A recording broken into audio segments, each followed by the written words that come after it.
Big boss 8లోకి కపుల్స్‌గా big boss హౌస్‌లోకి అడుగుపెట్టారు. అయితే ఫస్ట్ కపుల్ వచ్చేసరికి, ఫస్ట్ పెయిర్ వచ్చేసరికి, బడ్డీస్ వచ్చేసరికి నిఖిల్ అండ్ యష్మి. వీళ్ళిద్దరిని చూడంగానే క్యూట్‌గా అనిపించింది. అయితే యష్మి ఎలిమినేట్ అవ్వడం నిజంగా చాలా బాధగా అనిపిస్తుంది. ఎందుకంటే తను మంచి ప్లేయర్, స్ట్రాంగ్ ప్లేయర్ అయినప్పటికీ కూడా తన విషయంలో అన్యాయమే జరిగింది. బిగ్ బాస్ ఎక్స్ కంటెస్టెంట్స్‌ని పిలిచి ఓజీస్‌ని మాత్రమే నామినేట్ చేసి వైల్డ్ కార్డ్స్‌ని సేవ్ చేయడం కోసం వేసిన ఒక ట్రిక్ ఇది. అయితే నిన్న హుటాహుటిన యష్మి బెంగుళూరు వెళ్ళిపోయింది. ఎందుకు బెంగుళూరు వెళ్ళింది అంటే, యాక్చువల్లీ ఇక్కడ తను హైదరాబాద్‌లో ఒక 4 డేస్ పాటు ఉండాలని చెప్పేసి బిగ్ బాస్ వాళ్ళు చెప్పారు. కొన్ని ఫార్మాలిటీస్‌ని వాటిని రిలీజ్ చేయడం కోసం.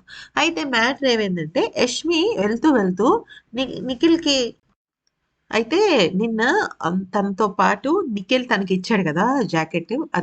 అది వేసుకొని వెళ్తూ this is this is my precious gift అని జెప్పేసి పెట్టడం జరిగింది.